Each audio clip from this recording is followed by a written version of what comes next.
أما بعد فيا أيها الغادرون رحمكم الله ما كان محمد أبا أحد من رجالكم ولكن رسول الله وخاتم النبيين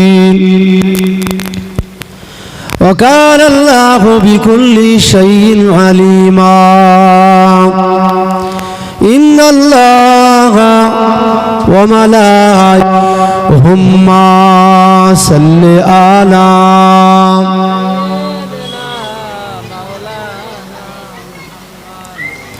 وعلى آل سيدنا कैसे এটা ভালো হবে না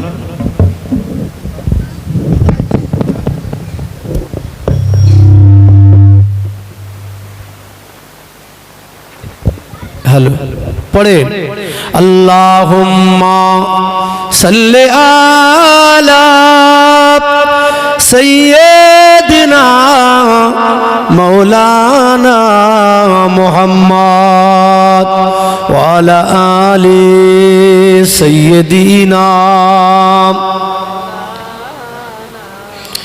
मुख्तार कायनात सा दाता कोई नहीं मेरे रसूल पाक वो जैसा कोई नहीं मुख्तार कायनात सा दाता कोई नहीं मेरे रसूल पाक वो जैसा कोई नहीं जिस वक्त देखा चाँद ने चेहरा हुजूर का हो देखता ही हो गया सैदा हुजूर का मुख्तार कायनात सा दाता कोई नहीं मेरे रसूल पाक वो जैसा कोई नहीं जिस वक्त देखा चाँद ने चेहरा हुजूर का हो देखता ही हो गया सैदा हुजूर का कहने लगा कि आपसे अच्छा कोई नहीं यानी रसूल पाक वो जैसा कोई नहीं अल्लाहुम्मा सल्ले अला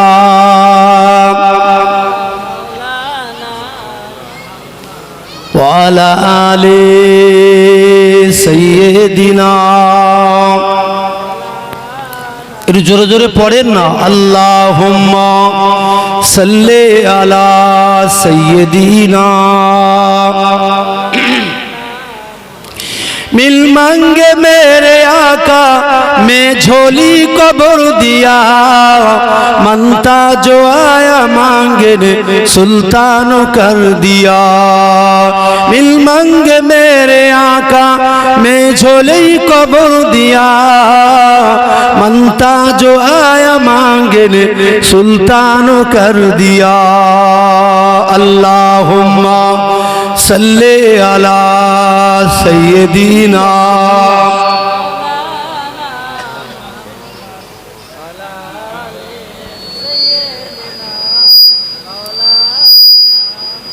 قال رسول الله صلى الله عليه وسلم خيركم من تعلم القرآن وعلمه وقال الله تعالى في آية أخرى كل نفس ذائقة الموت আমার ভাইরা কোরআনের মজলিস অন্তত দুটো কথা শুনুন গল্প করবেন না গল্প অন্য জায়গা হবে ইনশাআল্লাহ অনেক জায়গা আছে গল্প করার কোরআনের মজলিস দুটো কথা শুনুন একটু কিছু শোনার চেষ্টা করুন আমল করার চেষ্টা করবেন খুব সংক্ষেপ সময় দু চার কথা বলবো, তারপরে ইনশাল্লাহ আলহাজ মাওলানা জামাত আলী সাহেব এসছেন ভাঙড় থেকে, তিনি ওয়াজ নসিহত করবেন। তারপরে ইনশাল্লাহ পীরজাদা আলহাজ মাওলানা জুনায়েদ সিদ্দিকী সাহেব, তিনিও আসবেন ইনশাল্লাহ, আপনারা শুনবেন। খুব অল্প সময় নিয়ে দু চার কথা আপনাদের খেদমতে বলবো। আল্লাহ পাক রব্বুল আলামিন আজকে আমাদের এমন একটা মাহফিলে বসার মতো সুযোগ করেছেন। এই মাহফিলটা হলো একটা জান্নাতি মাহফিল। আল্লাহ পাক আমাদের বসার মতো তৌফিক দিয়েছেন। আমরা সকলে উচ্চ আওয়াজে প্রাণ খুলে বলি আলহামদুলিল্লাহ। তারপর পরে জানাই বিশ্ব নবী সরকারে দো আলাম দো জাহানে বাদশাহ হাবিবে পিয়ারা নবী জানে মুস্তাফা রহমত মদিনা রওজায়ে আতহারে শুয়ে শুয়ে तमाम গুনাহগার উম্মত উম্মতানিদের জন্য মাগফিরাতের দোয়া চাই। রাসূলুল্লাহর প্রতি অসংখ্য দরুদ ও সালাম সকলে বলি সাল্লাল্লাহু আলাইহি ওয়াসাল্লাম। আল্লাহ পাকের অফুরন্ত নিয়ামত, আল্লাহ পাকের অশেষ রহমত। আজকে বিশেষ করে একটু আগেই আমাদের হাজী সাহেবদের সংবর্ধনা দেওয়া হলো, আলেম হাফেজদের সম্মাননা দেওয়া হলো। হয়তো একটা ছোট ব্যাজ দিয়ে সম্মাননা দেওয়া হচ্ছে, কিন্তু এনাদের সম্মান আল্লাহ দিয়েছে। টাকা তো অনেকজনের আছে, আল্লাহর কাবায় যায় কজন? আমি কিন্তু গোদা বাংলায় ওয়াজ করবো, এলাকাটা গোদা বাংলা ওয়াজ, কথা বুঝতে পারলেন? আমাদের এলাকা মানে দেশীয় এলাকা, দেশীয় ভাবে কথা বলবো, কিছু মনে করবেন না। আমরা একটু বুঝি বেশি তো ওই জন্য। আমার ভাইরা, আল্লাহ আমাদের অনেক সম্মান দিয়েছেন। টাকা তো অনেকের আছে, যায় কজন? যাওয়ার সেই নিয়ত নেই, তো যাবে কি করে? যাওয়ার তো একটা ইচ্ছা থাকা দরকার, আল্লাহর কাছে চাইতে হবে। এত সহজে আপনি মানে হাজি হয়ে যাবেন? একটা সাধনার ব্যাপার তো আছে। এত সহজে আপনি আলেম হয়ে যাবেন, পড়তে হবে না? হ্যাঁ, ওই 2 বছর পাতা উল্টলি কি মাওলানা হয়ে গেছে নাকি? হ্যাঁ, তাহলে পড়ার মধ্যে একটা সাধনা দরকার। পড়ার মধ্যে 10 বছর 12 বছর 15 বছর 16 বছর পড়ে মাওলানা হতে হবে। খুব যদি ভালো ব্রেন থাকে, খুব যদি ভালো ব্রেন থাকে, তাহলে 2 বছর 2.5 বছর 3 বছরের মধ্যে হাফেজ হবে। এ ছাড়া আল্লাহ যার নসিবে রেখেছেন, আমি এই দেখছিলাম বাংলাদেশের একটা ছেলে, কত বড় বলবো, এই এত বড় ছেলে, এই ছেলেটার মতো 49 দিনে হাফেজ হয়েছে। একটু সুবহানাল্লাহ বলবেন না? জোরে বলবেন না সুবহানাল্লাহ? কদিনে? এ সম্মান কে দিয়েছে? আমরা, আল্লাহ আমাদের সম্মান দিয়ে ভালোবেসে দুনিয়ায় পাঠিয়েছে। কেন? কোরআন, ওমা খলাকতুল জিন্না ওয়াল ইনসা ইল্লা লিয়াবুদুন, আমি আল্লাহ তোমাদেরকে দুনিয়ায় পাঠিয়েছি আমার ইবাদত, আমার বন্দেগী, আমার উপাসনা আরাধনা করার জন্য। কিন্তু আমরা আল্লাহর ভুলে শুধু বাজারের দিকে যাচ্ছি। শুধু বাজারের দিকে না গেলে হবে না, চা না খেলে আমাদের গা পিস পিস করছে। আমি এই জন্য বলি, সব জায়গায় বলি, জলসা যারা দিচ্ছে বাজার বন্ধ করো। কেন বাজার দেবে? মিলাদ হোক আর জলসা হোক, বাজার টোটাল বন্ধ করতে হবে। সব দেখো বাজারে গিয়ে বসে আছে, বাজারগুলো আগে বন্ধ করতে হবে। হয় বাজার দাও না জলসা দাও, সোজা গল্প। আমার ভাইরা, আমার দিকে খেয়াল করুন। আমার বলার উদ্দেশ্য হলো, আল্লাহ আমাদের সম্মান দিয়েছেন। আল্লাহর কাবায় যারা গিয়েছেন, কালো কাবায় যারা হাতখানা দিয়েছেন, চুমা যারা দিয়েছেন, আল্লাহ এদের সম্মান দেয়নি? অনেক গরিব মানুষ টাকা জোগাড় করছে, আল্লাহর কাছে কাঁদছে রাতের অন্ধকারে, আল্লাহ তুমি একটু কাবায় আমার নিয়ে যাবে, তুমি একটু নিয়ে যাবে। 2 বছর 5 বছর 10 বছর কাঁদতে কাঁদতে আল্লাহ একদিন দোয়া কবুল করে। কি হলো? আমাদের পারগাতি ছিল গুড় বেবারি, কি ঠিক না বেটি? গুড় বিক্রি করে টাকা জমাচ্ছে, যেই হজের টাকা খরচা বেড়ে যাচ্ছে, যেতে পারছে না, আবার টাকা জোগাড় করছে। এরম করে করে টাকা জোগাড় হয়ে গেল। আল্লাহ যেদিন ডেকেছে, আল্লাহর কাবায় গিয়ে পৌঁছে গেল। জোরে বলুন সুবহানাল্লাহ। তাহলে সাধনার দরকার আছে, চোখের পানি জোড়াতে হবে, এত সহজ নয়। আপনি এই মানে কিছু না জেনে সরাসরি আল্লাহ আল্লাহ হয়ে যাবেন, আল্লাহর ওলি হয়ে যাবেন, তাহাজ্জুদের নামাজ পড়ুন, রাতের অন্ধকারে নামাজ পড়ুন, চোখের পানি ঝরান, বাকি বাড়তি ইবাদতগুলো তো করতে হবে। চাশতের নামাজ আছে, সালাতুত তাসবিহ নামাজ আছে, আওয়াবিনের নামাজ আছে, ইশরাকের নামাজ আছে, চাশতের নামাজ আছে। শুধু নামাজ পড়বো, নফল পড়বো নি, ফরজগুলো পড়ে ছুট, জুমার দিন 2 রাকাত পড়ে ছুট। মসজিদ গুনাহ করা হচ্ছে কাদের জন্য? এই 2 রাকাত পড়ার জন্য। জুমার নামাজ পড়ার জন্য মসজিদ 3 তালা করা হচ্ছে কেন? কোনো দরকার নেই। শ্বেত পাথর কাদের জন্য পড়াচ্ছে? শুক্রবারে গিয়ে নামাজ পড়ে, তাই তো? সারা সপ্তাহ নামাজ পড়বি নি, শুক্রবারে যাবে 2 রাকাত পড়বে, আর বাকি যে মুসল্লিগুলো নামাজ পড়বে ওদের সামনে থেকে পারে চলে আসবে। কি নামাজি রে বাবা! বাকি আছে ভাই আমার ভাইরা। ইব্রাহিম নবীকে আল্লাহ পাক আদেশ করেছেন। ইব্রাহিম নবী জানেন আল্লাহ পাকের একজন জলিলুল কদর নবী, জানাকে আল্লাহ খুশি করে খলিলুল্লাহ বলে ডেকেছিলেন। জোরে বলুন না সুবহানাল্লাহ। খলিলুল্লাহ মানে আল্লাহর বন্ধু। আমাদের নবীকে আল্লাহ হাবিবুল্লাহ বলে ডেকেছিলেন, রাসূলুল্লাহ বলে ডেকেছিলেন। ঈসা নবীকে আল্লাহ ঈসা রুহুল্লাহ বলে ডেকেছিলেন। मूसा नबी के अल्लाह कालिमुल्लाह बोले ডেকেছিলেন। आदम नबी के अल्लाह शफीउल्लाह बोले ডেকেছিলেন। এটা একটা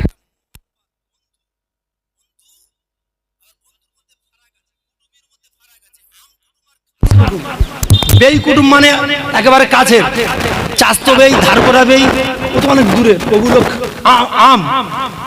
আর কাছাকাছি যেগুলো এগুলো খাস। আল্লাহ পাক নবী ইব্রাহিম আলাইহিস সালামকে যে পরীক্ষা করেছিল, যে পরীক্ষা আল্লাহ নিয়েছিল, এই পরীক্ষা যদি আল্লাহ আমাদেরকে নেয় আমরা ঈমান হারা হয়ে যাব, ঈমান থাকবে না। আমি আজকে দেখছিলাম মোবাইলে সোশ্যাল মিডিয়ার মাধ্যমে গাজওয়াতুল হিন্দ একেবারে কাছাকাছি চলে আসছে। অনেক কিছু লিখেছে, আমার কাছে স্ক্রিন করা আছে। গাজওয়াতুল হিন্দ কি বলা হচ্ছে? ভারতবর্ষের সঙ্গে হিন্দুস্তানের সঙ্গে মুসলমানদের একটা ভয়াবহ যুদ্ধ হবে।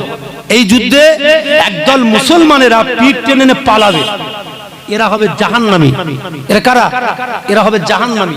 একদল মানুষ লড়াই করবে, যুদ্ধ করবে, যুদ্ধ করে বলছে যত মুসলমান যুদ্ধ করবে 1/3 মুসলমান শহীদ হয়ে যাবে, শহীদ হয়ে যাবে।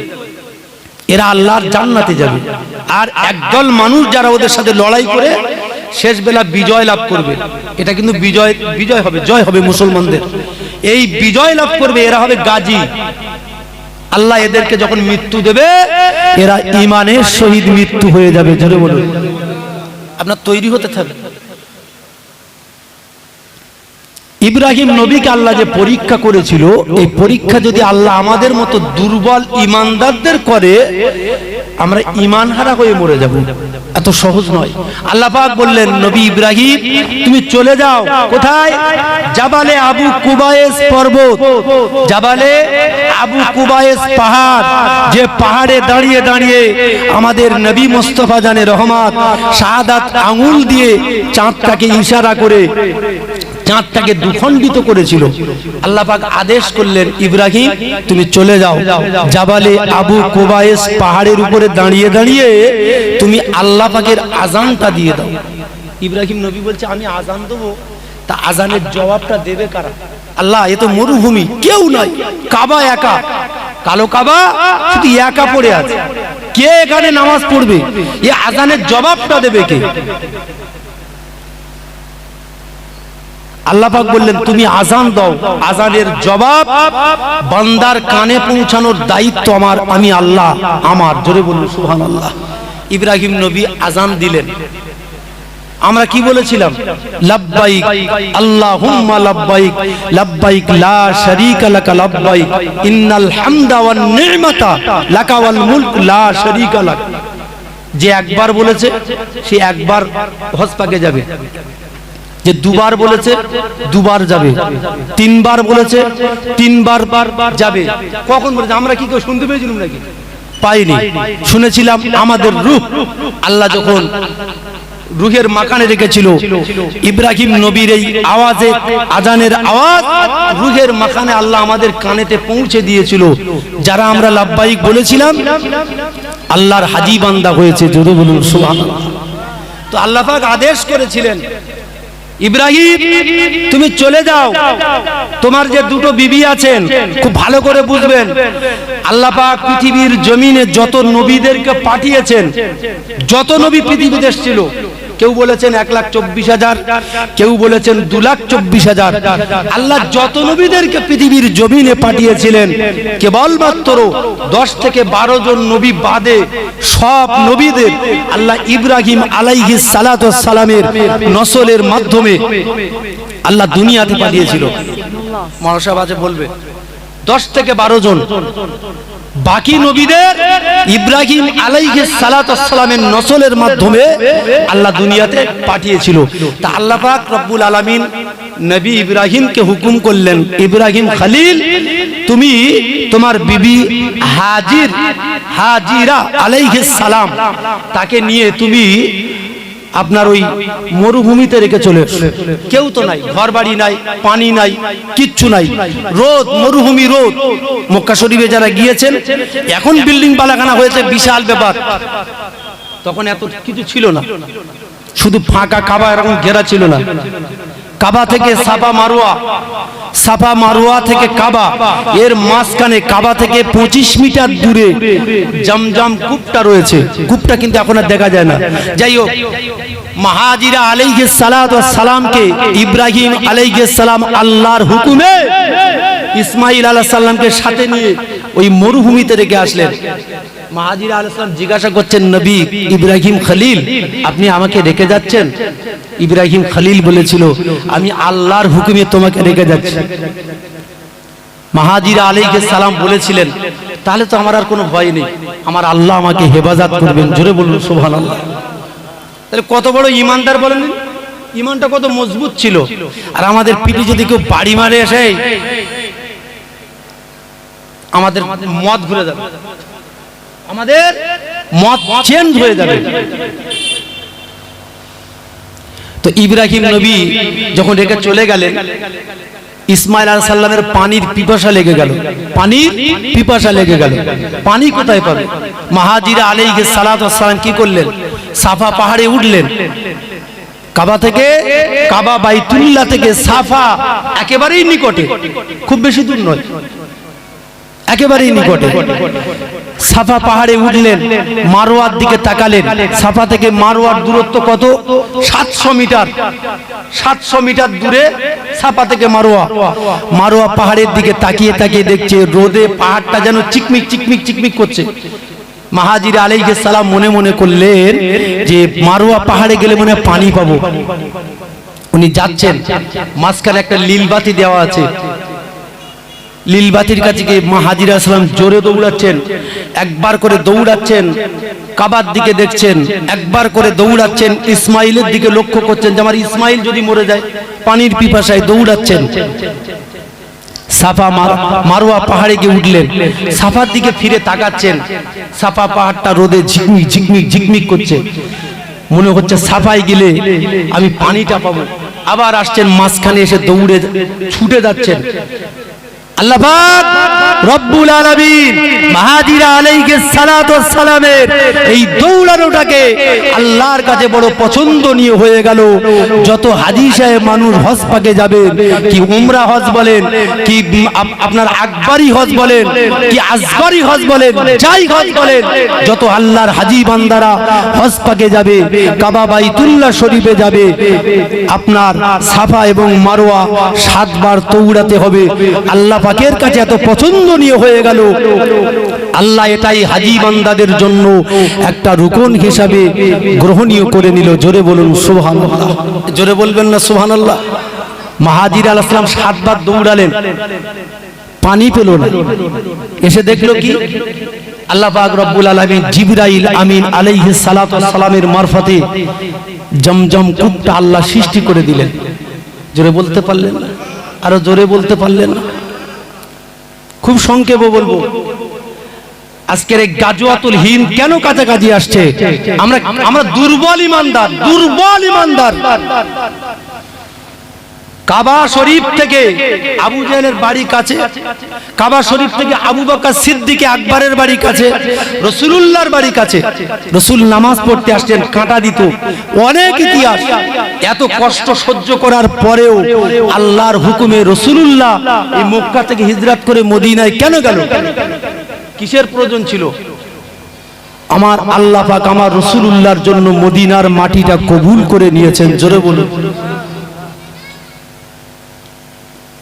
দয়ার নবীর কাছে মালাকুল মউত আজরাইল আলাইহিস সালাতু ওয়াস সালাম আসলেন।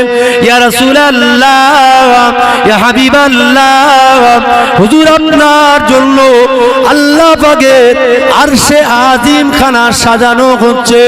ইয়া রাসূলুল্লাহ, আল্লাহ পাকের হুকুম, আপনি যদি আমাকে অনুমতি দেন আপনার জানটাকে কবজা করে নিয়ে যাব, নইলে খালি আমি ফিরে যাব। তবে আমি মালাকুল মউত আজরাইল জীবনে কারোর কাছ থেকে খালি হাতে ফিরে যাই। ইয়া রাসূলুল্লাহ, আপনি কি যাবেন? যদি হুকুম দেন জান কবজ করব, নাহলে ফিরে যাব।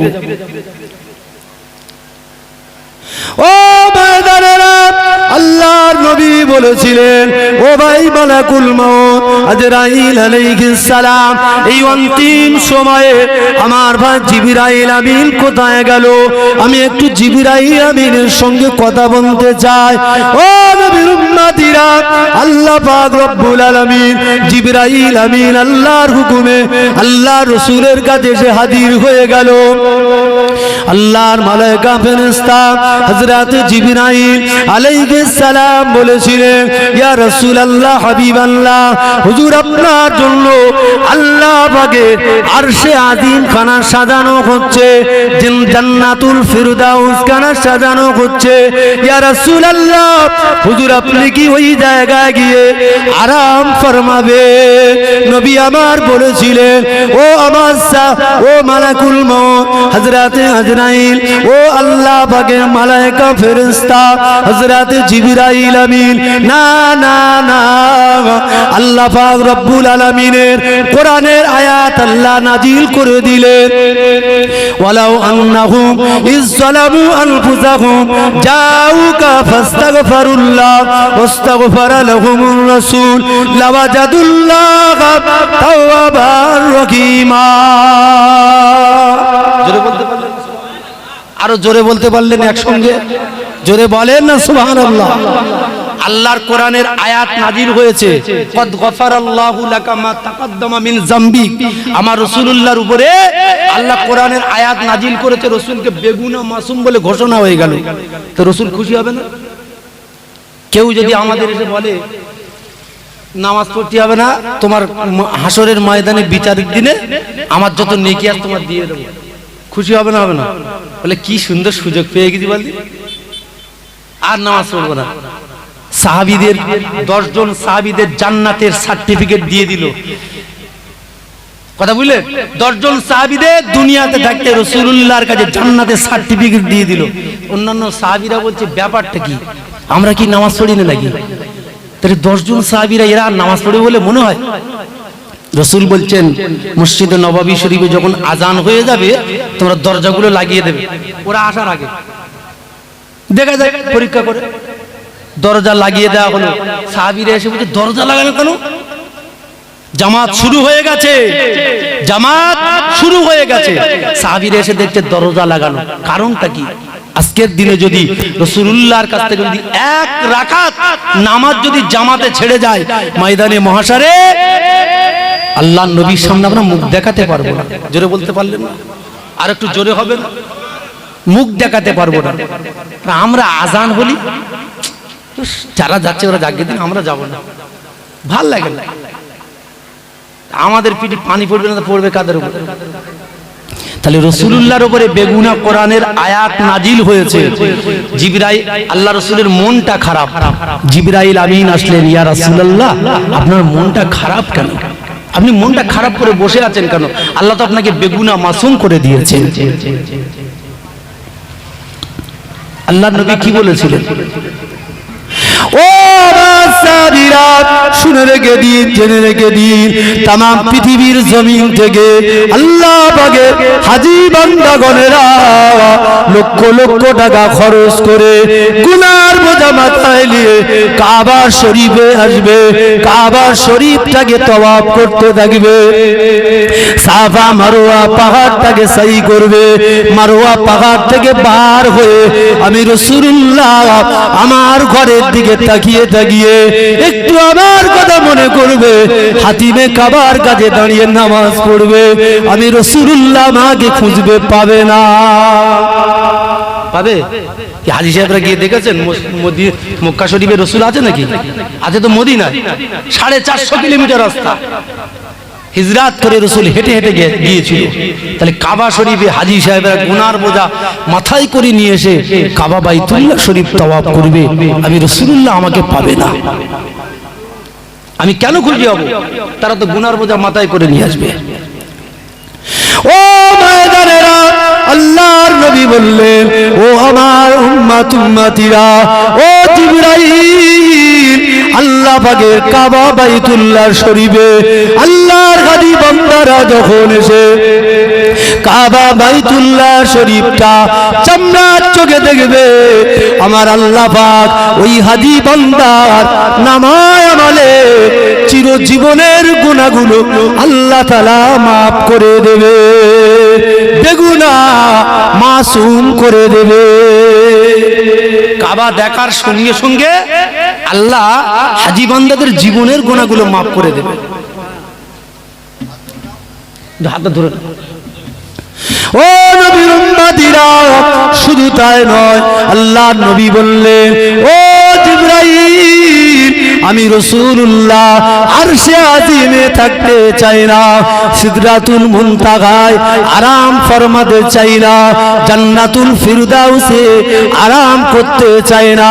ও ভাই জিবরাইল, ওয়ালাউ আন্নাহুম ইযলামু আনফুসাহুম জাউকা ফাস্তাগফিরুল্লাহ, ভাই জিবরাইল, আমি রাসূলুল্লাহ মদিনা রওজায়ে তাহরে শুয়ে থাকবো, মদিনার মাটি তলায় আমি রাসূলুল্লাহ পিঠটা লাগিয়ে শুয়ে থাকবো।